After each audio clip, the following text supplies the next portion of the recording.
Kumalat online ang isang controversial na chismis na nagdulot ng kaguluhan sa social media matapos umanong may balitang tinakbo sa ospital si Pangulong Ferdinand Marcos Jr. dahil sa isang medical emergency. Agad itong naging viral lalo na't hindi malinaw ang pinagmulan ng kwento at marami ang naglabasan na sari-saring bersyon. Habang lumalakas ang ingay sa internet, marami ang nanawagan na huwag agad maniwala sa mga hindi beripikadong impormasyon. Dahil sa biglaang pagkalat ng espekulasyon, napilitan ng Malacanang na maglabas ng paunang pahayag na nagsasabing iniimbestigahan nila ang pinagmulan ng maling balita. Ayon sa ilang opisyal, nagdulot ito ng mabilis na pagkalito at pangamba kaya't sinisikap nilang linawin ang sitwasyon upang hindi na lumala ang pagkalat ng pekeng impormasyon. Samantala, patuloy na sinusuri ng mga fact-checker ang mga post na nagpasimula ng usapan. Habang umiinit ang online na rumor, may ilan na haka-hakang nag-ugnay kay Vice President Sara Duterte sa posibleng pag-upo sakaling may pagbabago sa liderato, isang spekulasyong agad ding tinawag ng mga analyst na purong imahinasyon ng social media. Ayon sa mga eksperto, patunay lamang ito na napakadaling kumalat ng maling balita at napakahalagang manatiling maingat ang publiko. Sa ngayon, hinihintay ang opisyal na ulat ng Malacanang upang tuluyang tapusin ang usaping nagdulot ng sigalot.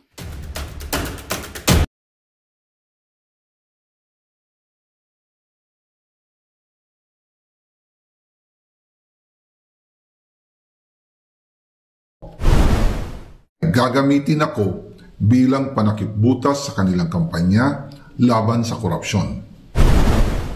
Hindi na ako mananahimik, ilalabas ko ang lahat ng katotohanan. May resibo, may ebidensya at may pangalan.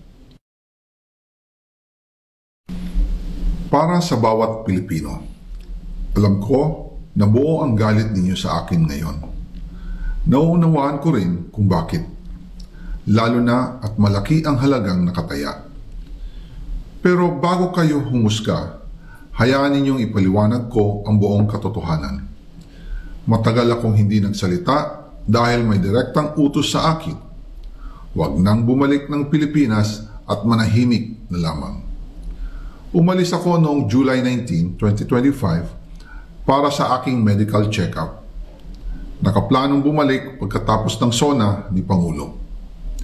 Pero habang papauwi na ako, tinawagan ako ni dating Speaker Martin Romualdez at sinabihan, "Stay out of the country. You will be well taken care of as instructed by the President." Noon naniniwala pa ako sa kanila, kaya't hindi ako bumalik. Tumikom ang aking bibig, sumunod ako, pero ang hindi ko alam, ang ibig pala nilang sabihin sa aalagaan ka namin ay gagamitin ako bilang panakipbutas sa kanilang kampanya laban sa korupsyon. Ginawa nila akong poster boy ng kanilang sariling kasinungalingan. Ngayon, hindi na ako mananahimik, ilalabas ko ang lahat ng katotohanan. May resibo, may ebidensya at may pangalan. Nagsimula ito nung tumawag si Sekmina Pangandaman sa akin nung nag-umpisa ang BICAM process last year, 2024. Ang sabi niya, katatapos lang ng meeting nila ni Pangulo at may instructions na mag-insert o magpasok ng 100 billion worth of projects sa BICAM. At sinabi pa ni Sekmina, you can confirm with Yusek Adrian Bersamin dahil magkasama sila sa meeting ni Pangulong BBM noong araw na yon. Tinawagan ko po agad si Yusek Adrian Bersamin at tinanong ko kung may instruction nga ba ang Pangulo na magpasok ng 100 billion during their meeting. Ang sabi niya ay totoo nga po. Right after our conversation, tinawagan ko po si dating Speaker Martin Romualdez at nireport ko ang instructions ng Presidente to insert the 100 billion projects. At sinabi niya sa akin, what the President wants, he gets. After ng ilang araw, nag-set po ng meeting si Sekmina Pangandaman at Yusek Adrian Bersamin sa amin ni dating Speaker Martin Romualdez sa Aguado Building in front of Gate 4 ng Malacanang at nandun din po si Yusek Jojo Cadiz. During the meeting, binigay po ni Yusek Adrian Bersamin ang listahan na worth 100 billion. Tinanong ko po si Yusek Adrian kung saan galing ang listahan. Ang sagot niya, galing kay PBBM mismo at binigay niya ito mula sa brown leather bag.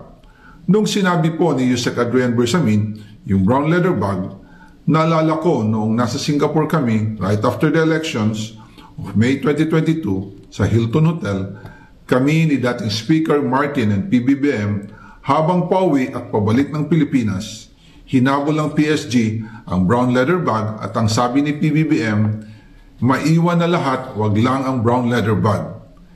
Kaya naniwala ako na utos talaga ito ng Pangulo.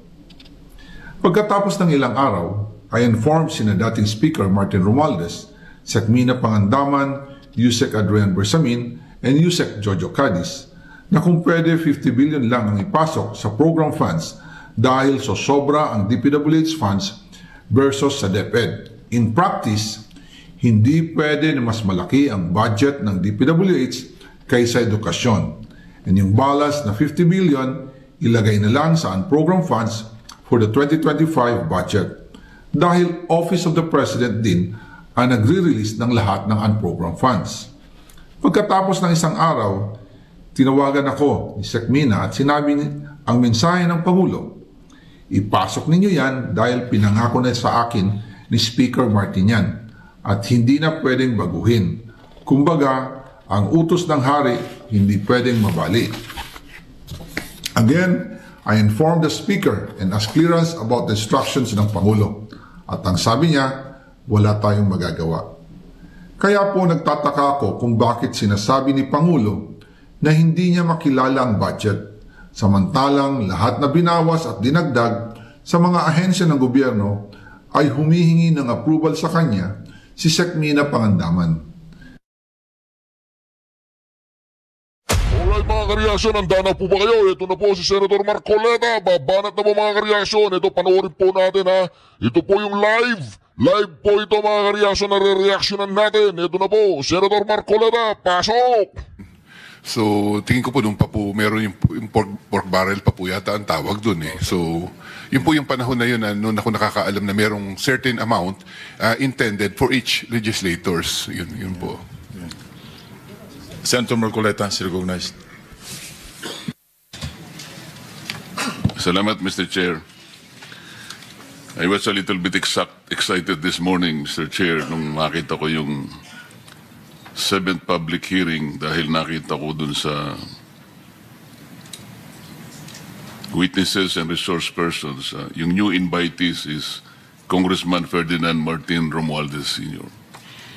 Only to be disappointed na hindi ko po siya nakita ngayon. And I also note, Mr. Chair, na ginamit po niyong basis, yung sulat po sa inyo ni Speaker Faustino Bojidi.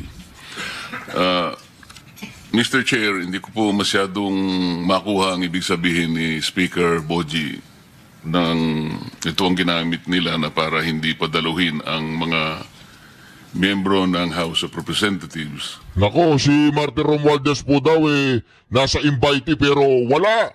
Ito, excited daw si Senator Marcoleta, ngunit wala. Hindi naman nila paatinin yun di ba?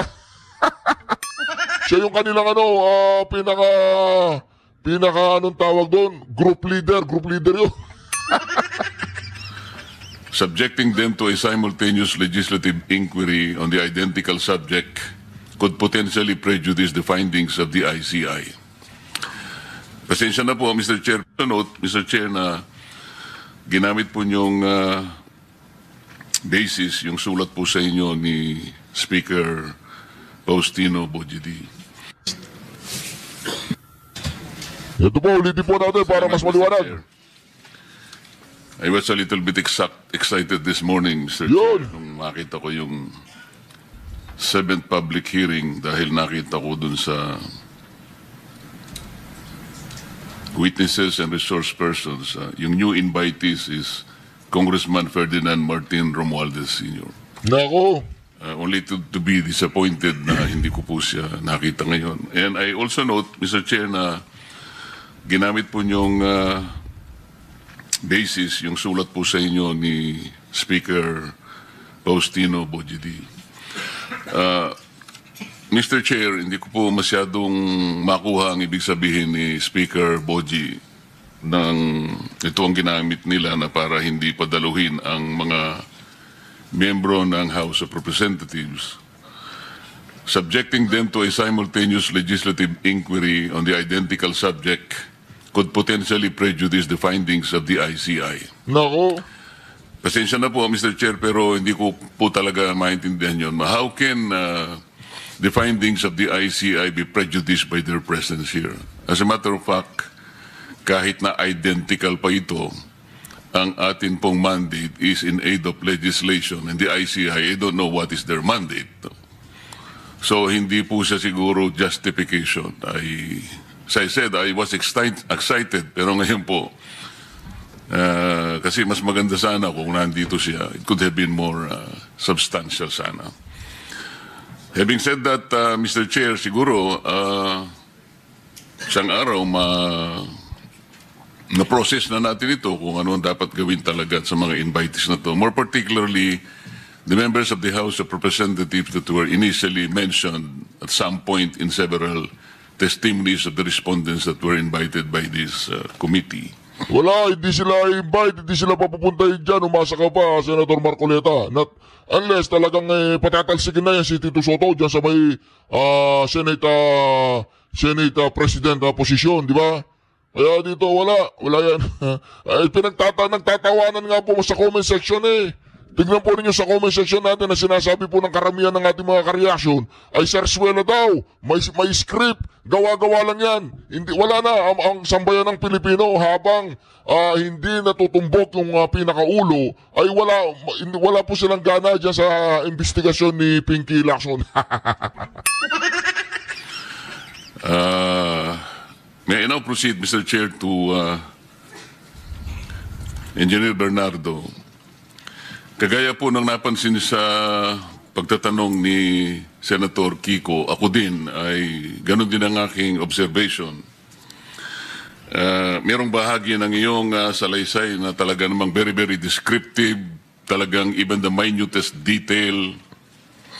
Ito'y mapapatotohanan sa dami ng mga pahina at mga saknong na binanggit mo. Kung halimbawa pag-uusapan, Senator Jingo Estrada, Senator Ramon Rebillan, talagang, kumbaga sa comics, wala ka nang hihilingin pa. Nandun na lahat. Pero pagdating sa bahagi ng mga congressmen or congresswoman, tipid na tipid ka. Halimbawa, yung Congressman Saldico, wala ka man lang sinabi tungkol sa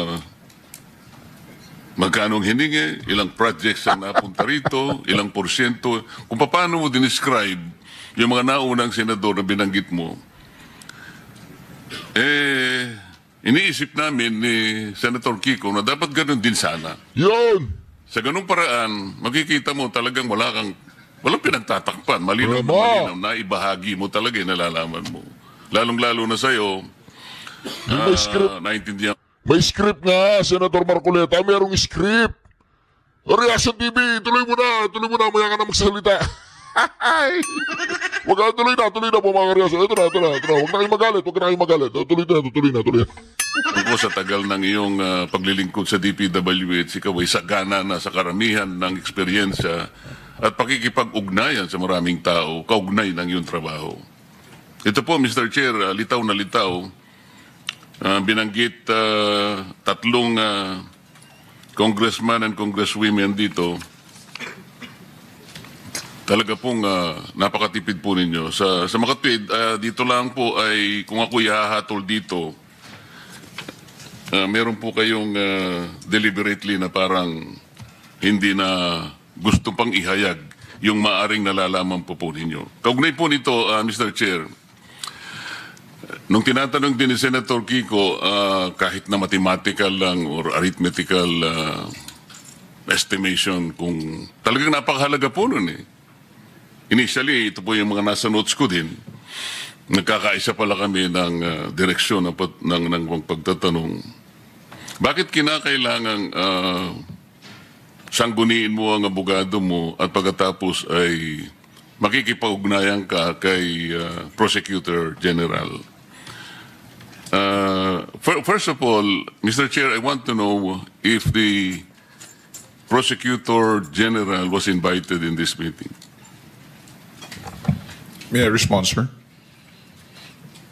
Yes, PG Padula. I did not receive any personal invitation, Mr. Chair, but I was directed by the Secretary of Justice to appear in today's hearing to represent him, sir. That is my problem, Mr. Chair. Ito po, nalilimitahan yung kakayahan ng committee ito na magpahayag ang mga respondents.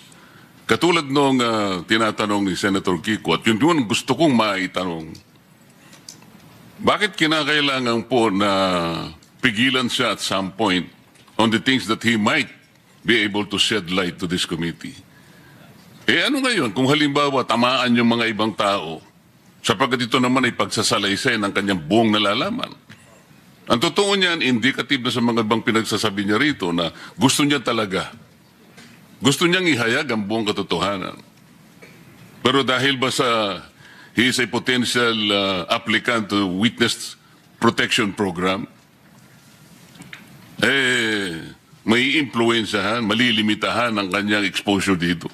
Ito po yung hindi ko maintindihan, Mr. Chair. Why is the Department of Justice at some point is interfering in the proceedings of this committee? This is something that we should probably process. Kung ganun pala yun, hindi malayang supplemental affidavit ito. This is questionable to the very least. Ang sabi mo rito, Engineer Bernardo, statements of facts applicable to all. Sa Tagalog, pagsasalaysay na applicable sa lahat. Tama. Hindi kita narinig. Sorry po, Mr. Chair. Yes po, Mr. Chair. Okay.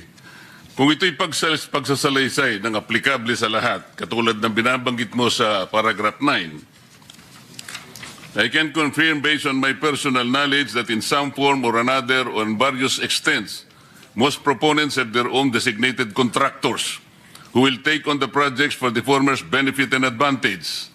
Sometimes other proponents would request me to suggest contractors for them who are known to me or referred to me by friends and other personalities. These are situations that national and local elected politicians would request me to source projects for them. Di dapat ihayag mo rin lahat. The problem is there is a prosecutor general who is not very interested in prosecuting people. He's very selective, Mr. Chair. This is something that is objectionable. May I be allowed to respond, Mr. Chair? You may respond. Thank you, Mr. Chair. I take exception to the observation of the good senator that the Department of Justice is interfering in the investigation being conducted by the committee. In fact, Mr. Chair, whatever limitations there are to the testimonies of this witness who is present here is not something which is being dictated by the Department of Justice, but by law that is covered by Republic Act 6981, particularly Section 7 thereof. It is not our intention to restrict his testimony, as in fact, For our education, kindly tell us what Section 7 is about. Yes, Mr. Chair. Section 7 of RA 6981 clearly states confidentiality of proceedings. All proceedings involving application for admission into the program and the action taken thereon shall be confidential in nature.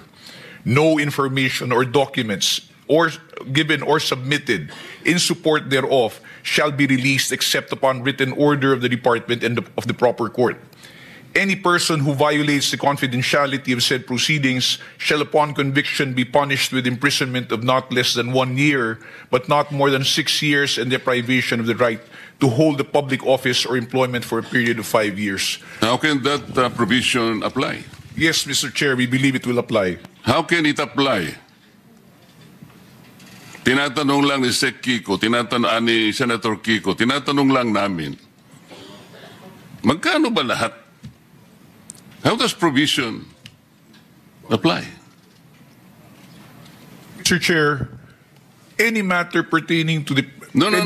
I'm not talking about any matter. Senator Kiko and myself is only trying to extrapolate gaano ba kalawak, the magnitude of this whole thing, para magkaroon lang kami ng mental picture about this. To explain that, Mr. Chair, if I How may be can allowed. that provision apply? Why would you limit the witness from telling at least an idea of how much it is?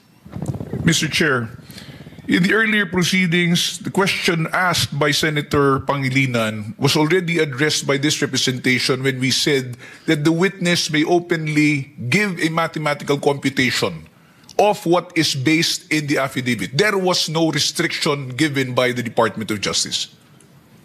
I think that is on record, Mr. Chair. Okay, why are you intervening? Because of the provisions of the law on confidentiality, sir, that is why it was referred to us.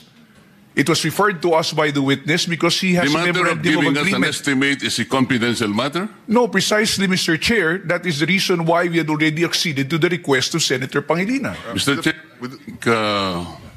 With the permission of Senator Marcoleta. Just a point of information for our colleagues. Yes, actually, I precisely pointed out that it's already a public document that was submitted to us, and all that Mr. Bernardo would do is to make a mathematical computation of, or an estimate, diba? A ballpark figure of the amounts that may have been, total amounts that may have been involved, based solely, no, and within the confines of the affidavit, and therefore I was satisfied. But yes, and the DOJ said they will submit. They have allowed, or they will be submitting, or they have agreed that Mr. Bernardo, their witness, will be submitting and address my request. may I continue, Mr. Chair? Mr. Chair, I'm surprised that an applicant to be processed under the WPP has the effect of limiting his testimony before this committee. This is a different matter altogether. Mr. Bernardo is being presented here. I think he was invited to shed light to the matters investigated in this committee. Whatever his use as a potential state witness, that is for the Department of the Justice to decide. Hindi dapat mag-conflict itong dalawang ito eh. Yun lamang ang point doon, Mr. Chair. Parang ang nangyayari with the presence of the Prosecutor General here, parang nalilimita yung gusto naming malaman dito. Lahat ng itatanong namin, kinakailangan i-refer sa kanya. O parang ikaw ang director dito, hindi yung chairman. Ito yung parang inconsistent na nakikita ko. Let me continue, Mr. Chair. Engineer Bernardo, hindi lamang ikaw, kundi kahit na si Engineer Alcantara or even Bryce Hernandez and others, palaging binabanggit ang pangalan ni Saldico. Pati yung halaga ng pera, pati mga litrato ng pera na ito ibibigay kay Saldico, ito yung para kay Saldico. And for that matter, even the last witness presented before we adjourned, Orly Gutesa, connected also Saldico. Talagang maraming nagsasabi na talagay siya yung nasa center nito. And Gutesa did more. He connected the dots between Saldico and Martin Romualdez. Ang kinalulungkot ko dito, General Bernardo, napakatipid nung pagkakalahad mo ng salaysay tungkol kay Saldico. Samantalang kay Engineer Alcantara, magkano na yun? 5 billion ng projects. At tinanong ka pa nga ni Engineer Bernardo, mahusay bang kausap si Engineer Alcantara? Mahusay naman po. Ang sabi ng chairman, tinanong ka, ano ibig sabihin ng mahusay kang kausap?